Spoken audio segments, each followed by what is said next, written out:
दोस्तों welcome to my YouTube channel. और इस वीडियो में हम लोग बात करने वाले हैं यूपीएससी 2026 का जो ये पेपर हुआ है, जिसमें जीएस का जो ये पेपर 2 है उसके बारे में आज के इस वीडियो में डिस्कस करेंगे। अभी ताज़ा पेपर है तो डिस्कस करने में काफ़ी ज़्यादा मज़ा भी आता है। तो चलिए शुरू करते हैं और इस पेपर को डिस्कस करते हैं कि इस पेपर में जो है किस तरीके के यहाँ पे क्वेश्चंस पूछे गए हैं। ठीक है, तो पहला अगर आप क्वेश्चन देखें, सॉरी पहला नहीं है ये क्वेश्चन जो है ये रहा पहला क्वेश्चन। तो पहला क्वेश्चन जो आपका है वो है यहाँ पे कि 100 अभिनिर्धारण से संबंधित निजता का अधिकार। यहाँ पे निजता का अधिकार यानी राइट टू जो है यहाँ पे प्राइवेसी प्रत्येक व्यक्ति को प्रिय है तथा संविधान का जो अनुच्छेद 21 है में भली भांति संरक्षित है। ठीक, यानी जो निजता का अधिकार है वो आर्टिकल 21 में दिया गया है। इस संदर्भ में उभय लिंग यानी ट्रांसजेंडर व्यक्ति अधिकारों का संरक्षण अधिनियम 2019 में 2026 के संशोधनों का प्रभाव परीक्षण कीजिए। यानी 2026 में जो संशोधन हुआ है उभयलिंगी ने ट्रांसजेंडर व्यक्ति अधिनियम, उसमें यहाँ पे बताया गया, उससे संशोधन में परीक्षण करना है, बताना है क्या सही है क्या गलत है, ये चीज़ें आपको यहाँ पे बतानी है। इस क्वेश्चन से रिलेटेड ये था पॉलिटी का क्वेश्चन। ठीक है, तो पॉलिटी को कैसे करंट अफेयर से क्वेश्चन मर्ज कर रहे हैं ये आप देख सकते हो यहाँ पे। ठीक है, तो ये चीज़ आपको याद रखनी है। अगला जो आपका क्वेश्चन है वो देखिए यहाँ पे, एक वर्ग के रूप में महिलाएं ना तो किसी अल्पसंख्यक समूह का अंग है, ना ही वे पिछड़े वर्ग बनाती मानी जाती हैं। इस कथन के प्रकाश में स्थानीय निकायों से संसद तक में महिला आरक्षण के क्रमिक विकास की विवेचना कीजिए। मतलब कि स्थानीय निकाय में कैसे महिला आरक्षण मिला, उसके साथ संसद में कैसे महिला आरक्षण की बात चल रही है, जैसे करंट टाइम में भी महिला आरक्षण को लेकर बात चल रही थी, तो उससे रिलेटेड आपका पूरा क्वेश्चन ये बनाया गया है। और क्रमिक विकास को दिखाना यानी पूरा डेवलपमेंट कैसे हुआ इसके बारे में आपको बताना है यहाँ पे गाइस। ठीक, तो इस बात को याद रखना। बढ़िया क्वेश्चन है, काफ़ी अच्छा क्वेश्चन है। अगला क्वेश्चन देखते हैं।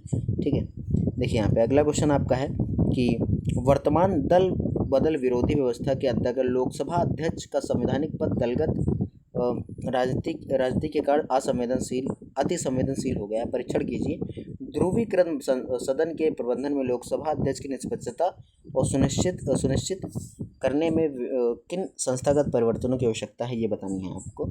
तो अगर इस क्वेश्चन को ध्यान से देखें तो दल विरोधी जो कानून है ना, उसके बारे में आपको यहाँ पे बताना है कि दल विरोधी एंटी डिफेक्शन जो लॉ था या जो रिजाइम है वो क्या है, उसके बारे में आपको बताना है। संवेदनशील पद दलगत ये अति संवेदनशील क्यों है इसके बारे में पहले आपको पता होगा, इसे एग्जामिन करना है। उसके बाद जो ध्रुवीकृत सदन है उसमें आपको लोकसभा के जो अध्यक्ष हैं, लोकसभा के जो अध्यक्ष होते हैं, स्पीकर होते हैं, उनकी निष्पक्षता को सुनिश्चित करने के लिए आपको क्या क्या चीज़ों की आवश्यकता है ये आपको इसमें बताना है। काफ़ी मतलब बढ़िया क्वेश्चन ये भी है।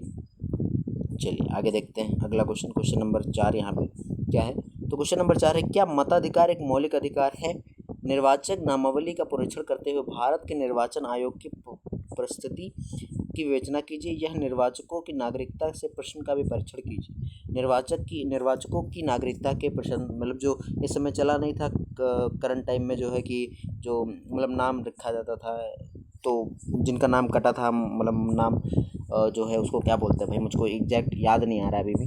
ठीक है, तो उन चीज़ों के बारे में यहाँ पे आपको लिखना है कि जो इस समय करंट में चल रहा था कि जो नाम काट दिए जा रहे थे जो है उस लिस्ट से जिसमें वोट डाला जाता है, जिससे पता चलता है कि आपका नाम है कि नहीं है। तो वो यहाँ से क्वेश्चन है। ठीक है, अगला जो क्वेश्चन बात करें, वास्तविक सामाजिक समानता को सुरक्षित करने में राष्ट्रीय अनुसूचित जनजाति यानी NCSC एवं राष्ट्रीय अनुसूचित जनजाति NCST संवैधानिक निकायों के पास पर्याप्त परिवर्तनीय शक्तियाँ हैं। संस्थागत प्रभावशीलता को बढ़ाने हेतु उपाय बताइए। तो ये क्वेश्चन अगर आप हैंडल करना चाहो तो आप लक्ष्मीकांत बुक से हैंडल कर सकते हो, क्योंकि वहाँ पे इन दोनों टॉपिक के बारे में दिया गया है। बट आपको इसके बारे में संस्थागत प्रभावशीलता को बढ़ाने हेतु उपाय बताने हैं, तो वो उसमें नहीं दिया है, तो वो आपको जो है अलग से पढ़ना होता है कि जो अनुसूचित जनजाति अनुसूचित जाति आयोग द्वारा है वो क्या इसमें हेल्प कर रहा है। ठीक है, तो ये क्वेश्चन है। चलिए अगला क्वेश्चन देखते हैं। अगला क्वेश्चन है, क्या भारत जनजातीय विकास नीति सामाजिक आधार वाली समतामूलक शासन आकांक्षाओं को प्रतिबंधित करती है? तो भाई ये धर्मेंद्र सर का वो है चैनल, जिसको आप जो है ज्वाइन कर सकते हो, जिसमें आपको PDF वगैरह मिल जाएगा। खुल गया मेरे को से गलती से, मैं नहीं दिखाना चाहता लेकिन खुल गया, तो चलो कोई बात ही नहीं। ये क्वेश्चन था। ठीक है, तो इसको देख रहे थे हम लोग। तो समतामूलक शासन की आकांक्षाओं को प्रतिबंधित करती है। औचित्य स्पष्ट कीजिए। उत्तर का औचित्य यानी जो भारत की जनजातीय विकास नीतियाँ सामाजिक आधार वाली समतामूलक शासन की आकांक्षाओं को पूरा करती है, को प्रतिबिंबित करती है, यानी दिखाती है कि नहीं दिखाती, इसके बारे में आपको बताना है। ये जो जनजाति के लिए नीति बनाई जाती हैं वो समतामूलक समान शासन के लिए जरूरी है, कैसी हैं, इन सब के बारे में आप इसमें डिटेल में लिख सकते हो। अगला जो आपका क्वेश्चन है वो क्या है, देखिए यहाँ पे ध्यान से।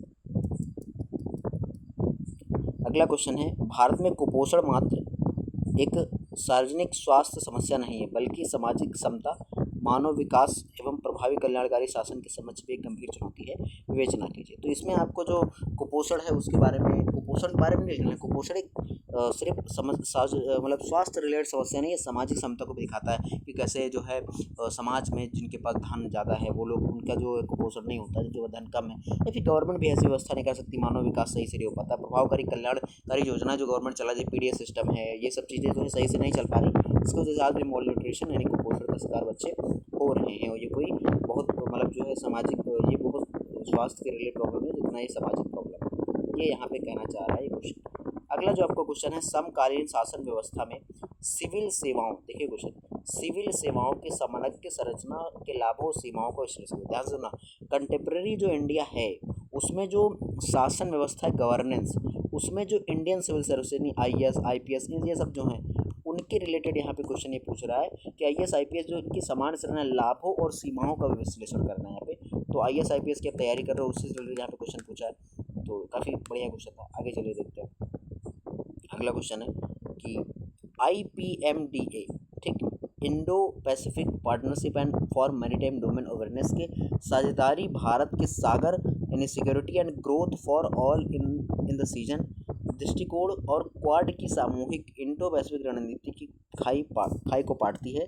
IPDMA पर केंद्रित रहते हुए इस कथन का समालोचनात्मक मूल्यांकन कीजिए। अगर आपको इसमें IPMDA के बारे में नहीं पता है तो आप इस क्वेश्चन को आंसर निकाल सकते हैं, लेकिन थोड़ा मुश्किल होगा, इसलिए ये क्वेश्चन थोड़ा टफ हो जाता है, ठीक है। चलिए आगे देखेंगे। इंटर IR से रिलेटेड यहाँ पे क्वेश्चन तो नहीं है, लेकिन हाँ बोल सकते हो IR, मतलब IR ही क्वेश्चन के तरीके से यहाँ पे आपको फ्रेम कर रहा है, इंटरनेशनल रिलेटेड पॉलिटी वगैरह से, ठीक है। तो ये चीज़ें एक साथ होती है तो IR को रिलेट करता है, मतलब कह सकते हो ज्योग्राफी से और इन चीज़ों से, इकोनॉमी से, तो उस तरीके से यहाँ पे पूछता है। चलिए इसको इरेज करता हूँ पहले मैं। अगला क्वेश्चन देखते हैं। ये मैंने पढ़ा, ये नहीं पढ़ा। देखिए, ब्रिक्स जो है वैश्विक शासन में एक शक्तिशाली संतुलन के शक्तियों के रूप में कार्य करता है जो वैश्विक दक्षिण की आवाज़ प्रभाव के सक्रिय रूप में प्रबल बनाता है। ब्रिक्स की भूमिका को समझाइए, वह स्वयं को अन्य समूहों के विकल्प में रूप में कैसे प्रस्तुत करता है, ये बात जानकारी आपको देना है, ठीक है। यानी बहुत सारे जो समूह है, G20 है, G7 है, इन सब के समूह से ब्रिक्स कैसे अपने आप को संबोधित करता है उसके बारे में आपको बताना है। तो ये दोस्तों ये क्वेश्चन है, काफ़ी बढ़िया क्वेश्चन है। चलिए आगे देखते हैं। अगला क्वेश्चन, क्वेश्चन नंबर 11 है। 11 नंबर क्वेश्चन क्या करें, भारत में संघीय राज्य व्यवस्था, भारत में संघीय राज्य व्यवस्था राज्यपाल की स्थिति की विवेचना कीजिए। राज्यपाल की स्थिति के बारे में बताना है। राज्य विधायिका द्वारा पारित विधेयक पर अनुमति देने हेतु समय शक्ति को प्रकृति जैसी है कैसी है उसके बारे में बताना है। यानी राज्य विधायिका में कोई विधेयक पारित होता तो उस समय राज्यपाल की क्या शक्ति होती है उसके बारे में बताना है। फिर लास्ट में, क्या वह अपने सभी कार्यों में अपनी मंत्री परिषद सहायता व सलाह के से बाध्य है, तो इसके बारे में आपको बाध्य है कि नहीं है तो क्यों है, नहीं है तो क्यों नहीं है, ये सारी चीज़ें, किन चीज़ों में बाध्य है, किन चीज़ों में बाध्य नहीं, इन सब चीज़ों के बारे में आपको यहाँ पे लिखना होगा। चलो अगला क्वेश्चन आपको देखते हैं। तो ये क्वेश्चन आपसे क्या कह रहा है कि इरेज करते पहले इसको, कह रहा है कि न्यायिक विधायन से क्या तात्पर्य। अब ये शब्द जो आपको दिख रहा है पहली बार दिख रहा है, लेकिन यहाँ पे देखिए जुडिशियल लेजिस्लेशन, लेजिस्लेशन का मतलब क्या, विधान, यानी जो न्यायिक जो विधायी बनते हैं उनके बारे में बता रहा है। इसके संदर्भ में उच्चतम न्यायालय द्वारा निष्क्रिय इच्छा मृत्यु है ना, यानी कि पैसिव जो इथुनेसिया है वो दिया जाता है। तो शायद मैं इसको नहीं सही प्रोनाउंसिएट कर पा रहा हूँ, तो उसमें मुझे क्षमा करना।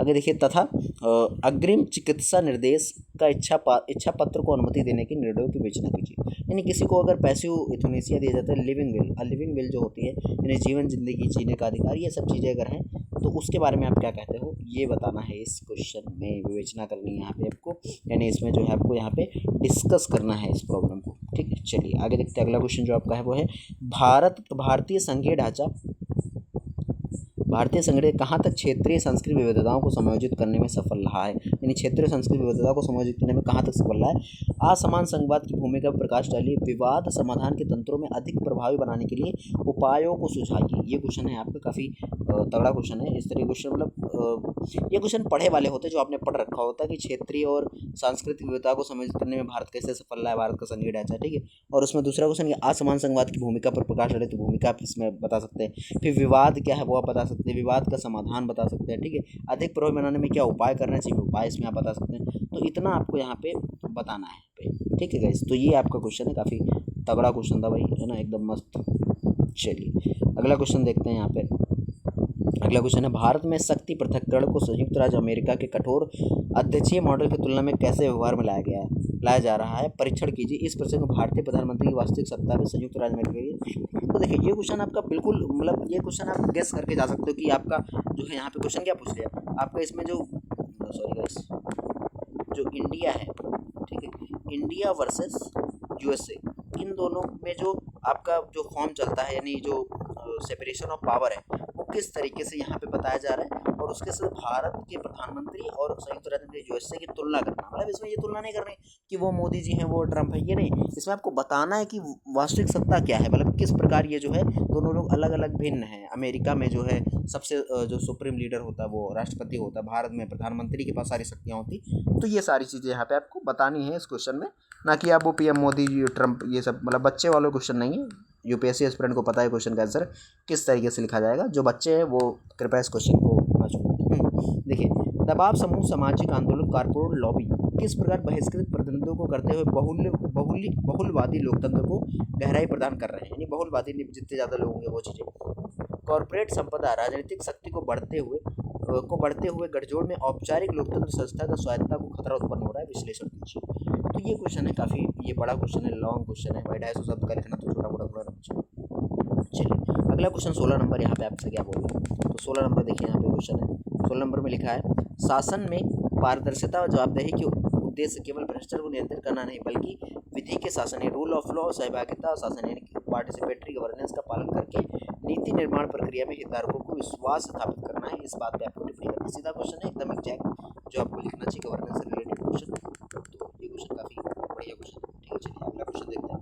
अगला क्वेश्चन आपका यहाँ पे है, क्या अधिकार आधारित कल्याण संवैधानिक दायित्व को गैर एकीकृत शासन और न्यूनतम सार्वजनिक निवेश में स्थिति में प्रभावी रूप से साकार किया जा सकता है, परीक्षण कीजिए। तो ये भी क्वेश्चन काफ़ी बढ़िया क्वेश्चन है, तो इसमें आपको बताना है, ठीक है, कि जो अधिकार आधारित कल्याण के संवैधानिक जो दायित्व हैं, संवैधानिक दायित्व को गैर एकीकृत शासन और न्यूनतम सार्वजनिक निवेश की स्थिति में प्रभावी रूप से साकार किया जा सकता है, इसके बारे में आपको बताना है, परीक्षण करना है, इसका एग्जामिन करना है इस क्वेश्चन, ठीक है। तो ये क्वेश्चन है आपका। चलिए अगला क्वेश्चन देखते हैं, 18 नंबर क्वेश्चन। 18 नंबर में क्या बोला गया है, क्या शिक्षा को मुख्यतः राज्य की कल्याणकारी जिम्मेदारी के रूप में देखा जाना चाहिए? क्या ये एक वैश्विक प्रतिष्ठित ज्ञान आधारित राष्ट्र के निर्माण हेतु रणनीतिक निवेश के रूप में है? समालोचनात्मक मूल्यांकन कीजिए। समालोचनात्मक हो, आलोचनात्मक हो, है ना, इस तरीके से क्वेश्चन इजी क्वेश्चन होते हैं भाई, है ना, पहले से आप पता करके आए हो, ठीक है। तो शिक्षा को मुख्यतः राज्य की कल्याणकारी जिम्मेदारी है कि या फिर वैश्विक प्रतिष्ठित ज्ञान आधारित राष्ट्र के निर्माण हेतु राजनीतिक निवेश के रूप में है? मतलब अगर राज्य इसमें निवेश करता है शिक्षा में, तो वो एक कहीं ना कहीं राज्य को बहुत आगे ले, राज्य मतलब देश को आगे लेके जाता है, ठीक। तो ये सिंपल सा क्वेश्चन था, काफ़ी इजी। अगर इसका थीम आप समझ के क्वेश्चन क्या पूछ रहे थे, आप इसका आंसर बहुत अच्छे से लिख सकते हैं। भारत में वैश्विक प्रवासी समुदाय एक जीवंत सेतु की तरह कार्य करता है। वह एक महत्वपूर्ण आर्थिक कारक और ज्ञान तंत्र भी है, जो सांस्कृतिक विरासत को विश्वभर में भू राजनीतिक प्रभाव और रणनीतिक सामर्थ्य में रूपांतरित करता है। इस कथन का समालोचनात्मक परीक्षण कीजिए। तो ये भी क्वेश्चन काफ़ी इजी है, अगर आप इसको 2-3 बार पढ़ोगे तो क्वेश्चन आप इसको अच्छे से समझ सकते हो, क्वेश्चन में क्या कहना चाह रहा है। एक बार पढ़ के आप क्वेश्चन समझ पा रहे हो, ये थोड़ा मुश्किल हो जाता है, तो उन चीज़ों को आपको देखना है, ठीक है। चलिए लास्ट क्वेश्चन है ये हमारा जीएस पेपर 2 का। देखिए क्या है कि चाइना का जो चीन के build and road initiative BRI जो है, दक्षिण एशिया को एक क्षेत्रीय भूक्षेत्र के बदलकर महाशक्तियों के प्रज्वल रंगमंच में परिवर्तित कर दिया। दक्षिण एशिया में भारत की सुरक्षा और क्षेत्रीय प्रभाव पर BRI के रणनीतिक प्रभाव का विश्लेषण कीजिए। यानी जो BRI है उसके बारे में आपको बताना है, बेल्ट एंड रोड इनिशिएटिव जो कि चाइना बिल्ड कर रहा है, उसके बारे में आपको बताना है। फिर उससे पहले भारत की क्या रणनीति है उसके बारे में आपको बताना है। तो ये आपका पेपर 2 था जीएस का, काफ़ी खतरनाक वाला पेपर आया था, बढ़िया पेपर था। ओवरऑल मैं इसको अगर कोई टफ है, मॉडरेट है, तो कुछ क्वेश्चन आपके बहुत ज़्यादा टफ है, कुछ क्वेश्चन बहुत ज़्यादा इजी हैं, और क्वेश्चन आपके जो है बहुत ज़्यादा मतलब बहुत ही ज़्यादा इजी हैं, जो आप पहले से इसको गेस कर सकते थे, जिन पे आप प्रैक्टिस किए होंगे 2-3 सवाल, ऐसे क्वेश्चन भी आए थे। तो आई होप आपको ये वीडियो पसंद है। अगर वीडियो पसंद है तो लाइक करें, कमेंट करें, सब्सक्राइब करें। मिलते हैं आपको नेक्स्ट वीडियो। जय हिंद, जय भारत।